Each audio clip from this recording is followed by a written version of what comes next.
කොහොමද ඔයාලට? ඉතින් අද අපි හම්බෙන බ්ලොග් එක ලංකාවේ ගියපු පුංචි ගමනක් ගැන බ්ලොග් එකක්. අපි ඉතාලියේ ගියපු කොමුගිය ගමනකින් පස්සේ අපි මේ බ්ලොග් එක දාන්න තීරණය කරේ. අපි ගිය ලස්සන තැනක් මිරිස්ස. ඉතින් ඒක ගැන ඔයගොල්ලොත් එක්ක බෙදා ගන්න තමයි අපි අද මේ බ්ලොග් එක දාන්න හිතුවේ. ඉතින් පළවෙනි කාරණේ අපි ඉතාලියේ ඉන්තිම ප්ලෑන් කරපු ගමන් වලින් එකක්. අපිට ය아가න්න පුළුවන් වුණ එකක්. ඉතින් ඒකත් එක්ක අපි ඒ ප්ලෑන් කරපු විදිහටම ගියා. ගිහිල්ලා ලස්සන ලොකේෂන් එකක නැවතුණා. ඉතින් ඇත්තටම ඒක අපිට හම්බෙන් හම්බුණ තැනක්. ඉතින් එහෙම හම්බෙන් හම්බුණත් ඇත්තට මේක ලස්සන තැනක්. අපි සෑහෙන්න සතුටු වුණා ඒ ලොකේෂන් එක දැකලා. ඉතින් අපි ඊළඟ දවසේ යන්න තියෙන හින්දා අපිට බෝට්ටු සවාරිය සහ ඩොල්ෆින්ලා බලන්න ඉතින් අපි එදා දවස ගත කරා. ඇත්තටම සතුටෙන් අපි කාලා බීලා ඉතින් හොඳට නාලා හොඳට එන්ජොයි කරා. එතන ඇත්තටම මේ view එක මාරම ලස්සනයි. ඒක ඇස් දෙකෙන් දකිද්දි තියෙන ඒ ෆීලින් එක කියන්න දෙයක් නැහැ. ඇත්තටම මාරම ලස්සනයි. කාලයකට පස්සේ අපි ඔය වගේ සී වීව් එකක් තියෙන තැනකට ගිහිල්ලා පොඩ්ඩක් එන්ජොයි කරේ. සහ තව පොඩි අපිට පොඩි ප්‍රශ්න ටිකක් වුණා. මොකද අපි ප්ලෑන් කරන් ගිය විදිහට අපිට කාලගුණෙත් එක්ක පොඩි අපහසුතා වුණා. ඉතින් පොඩි වැස්සවල් එහෙම වුණා. ඉතින් අපිට තිබ්බ ප්ලෑන්ස් ටුක්ටක් එහෙම කරගන්න සිද්ධ වුණා. ඉතින් ඒ කාලගුණ තත්ත්වෙත් එක්ක කොහොම හරි අපි ඊළඟ දවසේ අපි ප්‍රධානම අරමුණ බෝට්ටු සවාරිය ඩොල්ෆින්ලා බලන්න යන එක. ඉතින් ඒකට අපි යන්න පිටත් වුණා. ඒ වගේම මම කියන්නම් බෝට්ටුවේදී වුණ සුන්දර සහ අසුන්දර සිද්ධි ටිකක්. ඉතින් අපි මෙහෙම තමයි යන්න පිටත් වුණේ. අපි ඒ කෙනත් එක කතා කරගත්ත විදිහට අපි වාහන ටික මේක ඇතුළෙම පාක් කරලා එතන බෝට් යාඩ් එක ඇතුළෙම පාක් කරලා අපි ගියා මෙන්න මෙහෙම බෝට් එකට නගින්න. හැබැයි ඇත්තටම කියන්න ඕනේ මේ ටීම් එක හොඳට මැනේජ් කරලා තිබ්බා මේ ගමන. අපිට කෑම බීම දුන්නා සහ අපිව හොඳින් බලාගත්තා. සේෆ්ටි එක උඩරින්ම දුන්නා.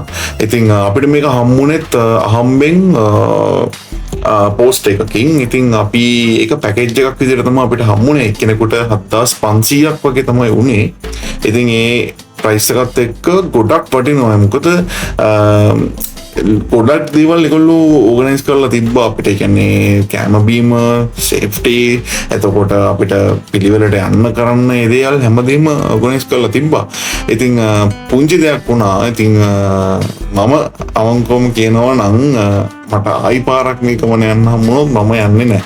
මොකද ගොඩක් කට්ටියට අපේ පවුලේ කට්ටියටත් එහෙමයි. උතන ගියපු ගොඩක් කට්ටියට උතන 60ක් 70ක් විතර හිටියා. 90කට වගේ වොමිට් වුණා. ඉතින් ඒ කියන්නේ මමනේ යන්න නෙමෙයි ගියා හැමෝටම වගේ. ඉතින් ඒ දේවලුත් එක්ක චුට්ටක් ඒ ගමන පොඩ්ඩක් අර මං කිව්වා වගේම සුන්දර වගේම අසුන්දර තැනුත් තියෙනවා කියලා. ඉතින් එහෙම වුණා. නමුත් මේක අපි පුද්ගලෙක් විදිහට කියන්නේ යන්න ඕන ගමනක්. ඒක මුකුදම ඇත්ති කියලා. ඉතින් හැමෝටම ගන්න හම්බෙන්නේ නැති අත්දැකීමක්නේ. ඒ නිසා ඒක පොඩ්ඩක් බලන්න යන්න ඕනේ. අර තවත් මං කිව්වා වගේ අර කාලගුණ තත්ත්වෙත් එක්ක පොඩ්ඩක් මුකුද සැරගතියක් තිබ්බා. හුලං වැඩි, මුකුද පොඩ්ඩක් සැරයි. ඉතින් බෝට් එකත් ගොඩාක් පැද්දෙනවා. සහ මේ ඔය පේන විදිහට තමයි ඩොල්ෆින්ලා හිටියේ. අර අපිට ගොඩාක් දකින්න හම්බුන්නේ ඔය ටික තමයි දැක්කේ. අපි මුළු පැය 5කට විතර ආසන්න ගමන. හැබැයි පැය 5ක්ම ගියේ නැහැ. කට්ටියට ගොඩක් වමනේ ගියපු හින්දා චුට්ටක් ඒ ගමනේ කාලේ අඩු කරලා අපි ගොඩබිමට ආවා. ඉතින් ඒ ගියපු කාලෙටම ඔය ටික තමයි දැක්කේ. මම සමහරකට අනිත් පැත්තෙන් එහෙම දකින්න නැති කට්ටිය. නමුත් මම දැක්කේ ඔය ටික විතරයි.